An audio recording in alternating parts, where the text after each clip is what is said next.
6 में अभी भी कुछ बच्चे ऐसे हैं जिनको भाग और गुणा की क्रिया में कंफ्यूजन होती है। जब भाग समझना होता है तो वो गुणा समझ लेते हैं, और जब गुणा समझना होता है तो भाग समझ लेते हैं। तो एक इस आइए हम आज भाग की अवधारणा पर डिस्कस करते हैं।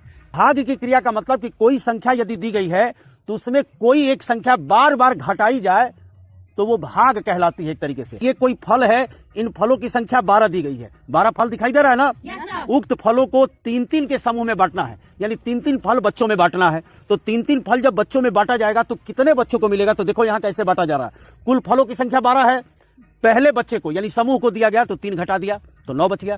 फिर दूसरे समूह को यानी दूसरे बच्चे को 3 दिया, वो भी घटा दिया। भाई जो दे देंगे घटेगा ना, कितना बचा तो 6 हो गया। तीसरे बच्चे को या समूह को दिया तो फिर 3 घटा दिया, 3 आया। फिर चौथे को दिया 3 तो अब 0 बच गया, यानी कि बट गया। तो कितने समूह में बटा? 4 समूह में बटा, यानी 4 ही लगातार एक संख्या को बारंबार घटा रहे हैं। इसका शॉर्ट फॉर्म होता है गुणा। आइए यहां दिखाएं, क्योंकि हमें बार बार घटाना ना पड़े। भाई लंबा अगर दे दिया जाए तो घटाते घटाते घटाते घटाते सो जाएगा बच्चा, बार बार घटाना ना पड़े, इसलिए इसकी संक्षिप्त क्रिया को हम भाग कहते हैं। कैसे भाग करेंगे समझो इसको।